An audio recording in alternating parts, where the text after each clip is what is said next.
নমস্কার, সালাম, সবাইকে আন্তরিক শুভেচ্ছা। আশা করি আপনারা সবাই ভালো আছেন। আপনাদের আশীর্বাদে দোয়ায় আমরা একই অবস্থায় আছি। বাড়িতে তো এখন আর কেউ নাই, সবাই চলে গেছে। আছি আমি, বাবা, দুজনেই। তো বাবার শরীরটা স্বাভাবিক বলা চলে না, স্বাভাবিকের সেটা একটু খারাপের দিকে, কারণ হচ্ছে দিন যাইতেছে আর বেশি করে দুর্বল হয়ে পড়তেছে, এটাই। আর নিজের চোখের সামনে তো অতটা ধরা পড়ে না। যারা 1 বছর আগে যারা দেখছে, এখন যারা দেখবে, তাদের মধ্যে মনে করেন যে পার্থক্যটা চোখে পড়বে। আমি তো সবসময় দেখি আমার চোখে অতটা ধরা পড়ে না, কিন্তু এটা সত্য যে আগের চাইতে অনেক দুর্বল হয়ে গেছে, দিন যাইতেছে আর দুর্বল হইতেছে।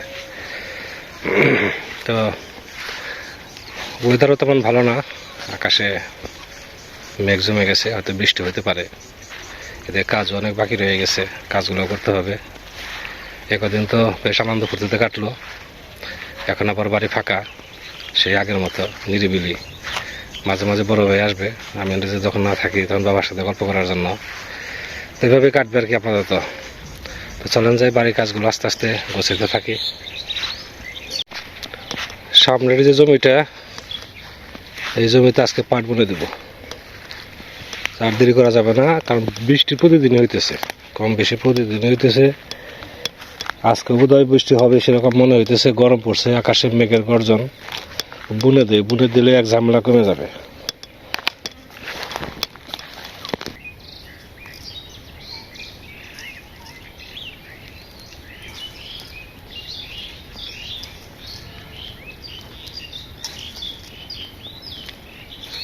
কিছু সার দিয়ে আগে টিএসপি,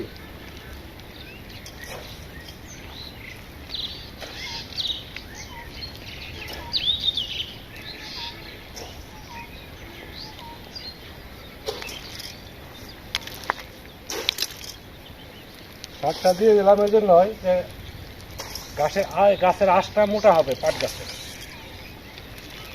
এতে ওজনে বাড়বে।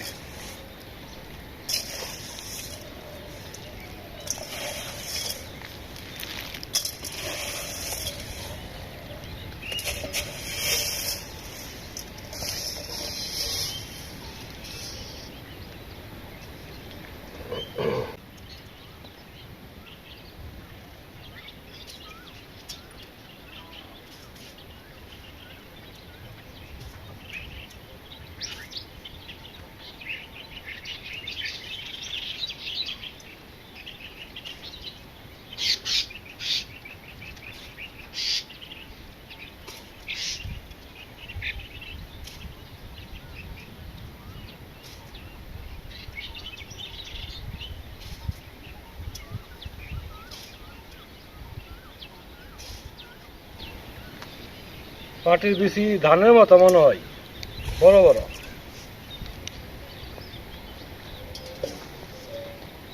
বোনা শেষ পাট, এখন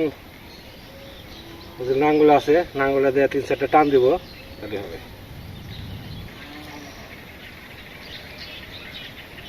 দুই এক ফুটে বৃষ্টি পড়ে, বোনা শেষ, এটা টান দেওয়া হইলে শেষ। এক একদিন এক একটা জমি সেচ দিতে হবে, সবগুলো তার একসাথে পারা যাবে না। বৃষ্টি আসবে, আজকে বৃষ্টির মাপ নাই।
আজকে জমিতে পাট বুনলাম, এরপর পরই আবার বোনার একটু পরেই বৃষ্টি নামছে, অনেক বৃষ্টি হয়েছে, ভালো রকম বৃষ্টি হয়েছে।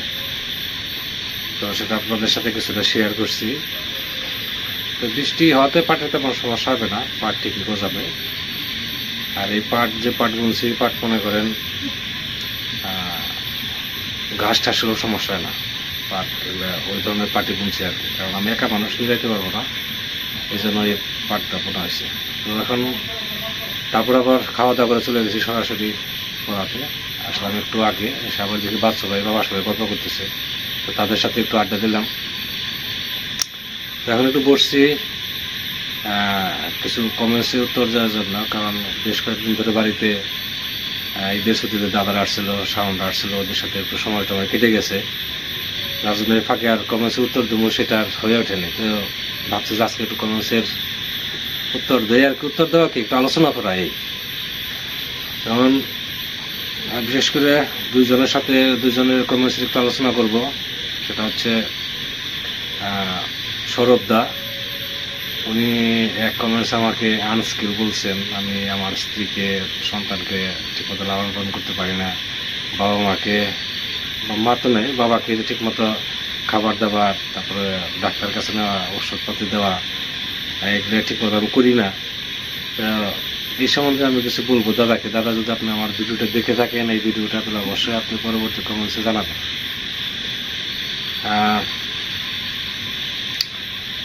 আমার ওয়াইফকে দেখাশোনা করি না এটা যদি বলেন, তাহলে তো বলতে হয় যে অবশ্যই তাহলে আমার শ্বশুর বাড়ি থেকে কমপ্লেন আসবে বা প্রতিবাসী থেকে কমপ্লেন আসবে, এ ধরনের কিছু একটা অভিযোগ আসবে যে আমি তাদের দেখাশোনা করি না। সে ধরনের তো আজ পর্যন্ত কেউ করেনি, কাজেই আপনার কথাটা আমি ধরে নিতে পারতেছি না। তারপরে তাদের সাথে থাকার বিষয়টা যদি বলেন, তাহলে সেটা হলো ভিন্ন কথা। কারণ হচ্ছে আমি বাড়িতে আছি 4 বছরের বেশি হয়ে যায়, মা সুস্থ ছিল, বাবাও সুস্থ না। তো তাদের দেখাশোনা করার উদ্দেশ্যেই মূলত আমার আশা এখানে। তো এখন মা নেই, বাবা আছে, বাবার শরীর ধীরে ধীরে মনে করেন যে আগে যতটুকু মানে সামর্থ্য ছিল, এখন এবছর অনেকটাই কম, অনেক কম। আগে তো দেখছেন যে শরীর একটু ভালো থাকলে এটা সেটা কাজ টাজ করছে, এখন সেগুলো করার সাহস পায় না, কারণ হচ্ছে তার শারীরিক দুর্বলতা বেড়ে গেছে। এখন স্বাভাবিক এখন দিন যাবে, তার রিকভারি হবে না। এখন আপনি যে প্রসঙ্গটা তুলছেন, আমি যদি এসব ছেড়ে আবার চাকরিতে যাই তাহলে কেমন হবে? আর গেলে যে চাকরি পাবো তাও কথা না, অন্ততপক্ষে টিউশনি তো করতে পারবো। আর ওখানে যে যদি আমি টিউশনি করি, তাহলে অন্ততপক্ষে এখানে টিউশনিতে যে টাকা আসে তার চেয়ে মনে হয় যে 4-5 গুণ বেশি পাবো। কারণ এখানে একটা ছাত্রকে আমার সপ্তাহে 6 দিন পড়াতে হয়, আর ওখানে পড়াতে হবে 3 দিন। এখানে এক ছাত্র যে বেতন দেয় ওখানে পাবো তার চেয়ে 4 গুণ বেশি। তাহলে সব দিক দিয়েই ওখানে আমার গেলে ইনকামও বাড়বে, প্লাস সব দিক দিয়ে ভালো হবে। কিন্তু বাড়িতে বাবার অবস্থা কী হবে সেটা একটু আপনি বিবেচনা করে আবার কমেন্টসটা করবেন। আর দ্বিতীয়ত হচ্ছে খাবার দাবারের বিষয়টা, আমরা যে সমস্ত খাবার অভ্যস্ত, বা বাবা মনে করেন যে সেই আজ থেকে সে ছোটকাল থেকে যে ধরনের খাবার খেয়ে অভ্যস্ত, হঠাৎ করে তাকে যদি এই বয়সে অতিরিক্ত কোনো খাবার দেওয়া হয়, সেটা কিন্তু তার জন্য ফুড পয়জন হয়ে যায়, যেটা আমি বাস্তব দেখি। দেখা গেছে যে মিষ্টি নিয়ে আসছে শখ করে, একটা জায়গায় দুইটা জায়গায় 3টা মিষ্টি সে খেতে পারে, দেওয়া হয়েছে, কিন্তু তার পরবর্তীতে কিন্তু সেটা একটা প্রতিক্রিয়া দেখা দেয়। ফল টল বলেন সব কিছুতে একটা লিমিটের মধ্যে খাওয়াতে হয়। অনেক সময় দেখা গেছে জোর করে আনছে, জোর করে একটু বেশি করে দিল, খাও খাও, তো এটার প্রতিক্রিয়া দেখা দেয়। শুধু এই না, যে কোনো সবজি বা তরকারিতে একটু বেশি করে দিলে সে নিজেও একটু বর্তমানে সাবধানে খায়, তারপরেও তার জন্য যেটা প্রযোজ্য সেটা সে যেটা খেয়ে অভ্যস্ত সবসময়, সেগুলো দিলে মোটামুটি সে ঠিক থাকে। এই জন্য দেখা গেছে যে আমি তার জন্য বাড়তি তেমন কিছু করি না, হঠাৎ হঠাৎ করা হয়। কিন্তু ওই হঠাৎ করতে যে দেখা যায় যে অনেক সময় সমস্যার সম্মুখীন হওয়া লাগে। এটা হচ্ছে বাস্তবতা। আর চিকিৎসার কথা বলেন, সেটা হচ্ছে বাবার শরীর দেখা গেছে একদিন ভালো থাকে, আরেকদিন একটু খারাপ থাকে। তো যখন দেখা যায় যে খারাপটা একটু বেশি, তখন আমি অবশ্যই ডাক্তারের পরামর্শ নেই। পরিচিত ডাক্তার আছে, তাদের ফোন করি। যেমন আমাদের ফ্যামিলির আমার ভাইপু চন্দন ভালো মাপের ডাক্তার, আমার ওয়াইফ ডাক্তার, তারপরে ব্যাগনে বাগনি আছে, ডাক্তার অনেক আছে আমাদের ফ্যামিলির আত্মস্বজন। তো তাদের সাথে যোগাযোগ করি এবং তারা যে সাজেশন দেয় সেই অনুপাতে ওষুধ খাওয়ানোর পর দেখা যায় যে কমে গেছে। তো তারপর আর ডাক্তারের কাছে নেওয়ার প্রয়োজন মনে করি না। আর দ্বিতীয়ত হচ্ছে আমাদের এখানকার রাস্তা তো দেখেন, যে একটু সমস্যা হলে যে ডাক্তারের কাছে নিয়ে যাওয়া, বাবার অত দূর হেঁটে যাওয়াটা খুব কষ্ট। কাজে আমি চেষ্টা করি যে এতটুকু পরিশ্রম না করে তাদের সাজেশন অনুযায়ী যদি ওষুধ খাওয়ালে বাবার স্বাস্থ্যটা ঠিক থাকে, সেটাই করি আর কি। কারণ এত দূর মির্জাপুর যেতে হলে কুস্তরা হেঁটে যেতে হবে, আমার কুস্তরা নিয়ে বাড়িতে আসতে হবে, এটা তার জন্য খুবই কষ্টের কথা। কাজেই সেদিক থেকে হয়তো আপনারা দেখেন বাবা একটু অসুস্থ হলে বাবাকে নিয়ে যাই না, কিন্তু এই বললাম মানে এই নয় যে তাকে আমি কোনো রকম ওষুধ বা চিকিৎসা করি না, ঠিক আছে। তারপরেও আপনার যদি মনে হয় যে না আমার মধ্যে ভুল আছে, ভুল থাকতে পারে, করতে গেলে অনেক কাজে ভুল হয়, কিন্তু আমার দিক থেকে আমি চেষ্টা করি তাকে একটু সুস্থ রাখার জন্য। আর আমার মেয়ে ওয়াইফ আছে, তাদের সম্বন্ধে আপনি যেটা বলছেন, তাদের দেখাশোনা করি না। আসলে এক সাইড ভালো মতো করতে গেলে আরেক সাইড একটু স্বাভাবিক এটা। আর আমি যদি ওখানে থেকে বাবাকে দেখাশোনা করতে চেষ্টা করি তাহলে হবে না, কিন্তু তাহলে দেখা যাবে কি ওই মাসে একদিন আসলাম, 2 দিন থেকে গেলাম, আবার চলে যেতে হবে। তখন আপনারা আবার বলবেন যে কেমন সন্তান, মা বাবাকে এসে দেখে না, বাবাকে একা একা থাকে, বাবাকে দেখে না। আর বাবাকে যদি ওখানে নিয়ে যাই, বাবা ওখানে যে অ্যাডজাস্ট হবে না, অ্যাডজাস্ট করতে পারবে না নিজেকে। কাজেই সব বিষয়টা বিবেচনা করে আপনি আমাকে কমার্স আরেকটা করবেন কাইন্ডলি। আরেকটা বিষয় আলোচনা করবো, সেটা হচ্ছে স্পাইসি রোস্ট। একজন ইউটিউবার আছেন, উনি খুব সম্ভবত কানাডা থাকেন, কানাডা থেকে উনি ভিডিও করেন। ইউটিউবার উনি ভিডিও আমার কিনে বোধহয় 3টা ভিডিও করছেন, এর আগে বোধহয় 2টা করছেন, না 1টা করছেন সঠিক বলতে পারলাম না। তা কিছুদিন আগে আরেকটা ভিডিও করছেন। তারপরে বেশিরভাগ ভিডিও করে লিটনকে, মৃত্যুকে নিয়ে, বিনয়কে নিয়ে করে, ভক্তকে নিয়ে করছে, নূপুরকে নিয়ে সম্ভবত করছে। যাই হোক, আমাদের সার্কেলের মধ্যে যারা যারা আছে তাদের নিয়ে উনি বেশিরভাগ ভিডিও ওই কি কার্টুনের মতো করে বাড়িয়ে করেন। তো আমার প্রসঙ্গটা এর আগেও উনি আনছেন, এবারও আনছেন, সেটা প্রসঙ্গ একই, যে আমার পরিবার এখানে আসে না, আমি ওখানে যাই না। মানে তিনি বোঝাতে চাচ্ছেন যে আমার পরিবারের সাথে আমার সম্পর্ক ভালো নেই, মানে এটাই উনি ঘুরে পেয়েছে। মোট কথা হলো এটা। তো আমি যেটা বলবো সেটা হচ্ছে, আপনি তো একজন ইউটিউবার, আপনি মানুষের পিছনে না লেগে আপনি নিজের ফ্যামিলির কে কে আছে, আপনি কিভাবে ফ্যামিলি লিভ করেন, আপনার সন্তান আছে বা হাজব্যান্ড কে কি করে, আপনি এই প্রসঙ্গে নিয়ে ভিডিও করেন। আপনি নিজেও তো ভিডিও সামনে আসেন না, তো অন্যকে দোষ ধরে লাভ কি? আর আমরা প্রতিদিন যা করি সেগুলোই আমরা ভিডিওতে তুলে ধরি। চলার পথে ভুল ত্রুটি হতে পারে, এ নিয়ে তো আপনার সমালোচনা করাটা কেমন লাগে না? শুধু আমাকে নিয়ে না, আপনি সবাইকে নিয়ে করেন। তো নিজের প্রসঙ্গটা একটু তুলে ধরেন, আমরা একটু আপনাকে দেখি, দর্শকরা সবাই আপনাকে দেখুক। পিছন থেকে তো অনেক কিছু বলা যায়, ভুল ত্রুটি ধরা যায়, কিন্তু বাস্তবে আপনি কি করেন সেটা আমরা দেখি। কানাডা থাকেন, খুব সম্ভবত আমার যদি ভুল না করি তাহলে মনে হয় আপনার সাথে আমার ফেসবুকে ফ্রেন্ডশিপ আছে, কুমুদি বোধ হয় ফ্রেন্ডশিপ আপনার নাম আছে ওইখানে। এটা আপনার অরিজিনাল নাম কিনা আমি জানি না, তবে আমাদের সবার সম্বন্ধে আপনার একটা ভালো ধারণা আছে, এটা বুঝতে পারি আপনার কথাবার্তা এবং আমাদের ভিডিওগুলো নিয়ে আপনি রিসার্চ করেন। তো আমার কথাটাই থাকবে যে পরের সমালোচনা না করে, আপনি যেহেতু একজন ইউটিউবার, আপনি নিজের ফ্যামিলি নিয়ে বা নিজের আশেপাশে যে পরিবেশ আছে সেগুলো নিয়ে ভিডিও করেন, তাহলে সমস্যা কি? আপনি আমার ফ্যামিলিতে আমাদের সাথে সম্পর্ক কেমন না কেমন সেটা আমরা ভালো বুঝতেছি। যদি সেই ধরনের কোনো সমস্যায় থাকতো তাহলে অবশ্যই আমাদের প্রতিবেশী বা আমাদের আত্মীয় স্বজন বা আমার শ্বশুরবাড়ির আত্মীয় স্বজন সবাই একটা অভিযোগ দিত যে আমাদের মধ্যে এরকম কেন চলছে। সেদিনে যেহেতু কোনো অভিযোগ নাই, আমার ওয়াইফের তরফ থেকে কোনো অভিযোগ নাই, মেয়ের তরফ থেকে কোনো অভিযোগ নাই, তাহলে আপনি মাঝখান থেকে কেন দর্শকদের কাছে শুধু শুধু আমাকে খারাপ বানানোর চেষ্টা করেন? এটা তো আপনার উদ্দেশ্য মহৎ উদ্দেশ্য বলে আমি মনে করি না।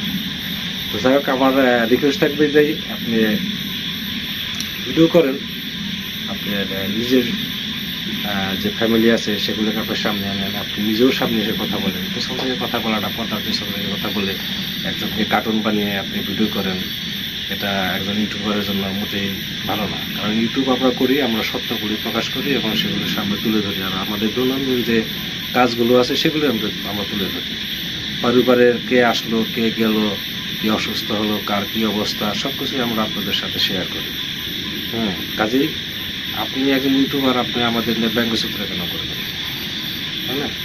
এটা তো আসলে আপনি একজন শিক্ষিত মানুষ এবং বিদেশে থাকেন, আপনার কাছ থেকে আমরা এটা কখনোই আশা করি না।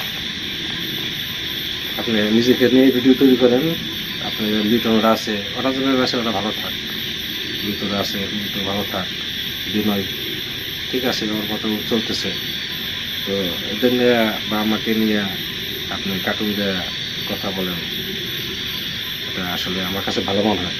আপনি ভালো থাকেন, আমাদের ভিডিও দেখেন, আর আপনিও সামনে আপনার ভিডিওতে আপনি আমার সামনে আসেন, আমরাও আপনাকে দেখি, কমেন্টস করবো, মত বিনিময় করবো। তো ঠিক আছে, আপনি ভালো থাকেন, ভিডিও লম্বা করবো না, অনেক সময় ধরে আপনি আমাদের সাথে আছেন, আপনাদের সবাইকে অনেক ধন্যবাদ। ভালো থাকেন, সুস্থ থাকেন।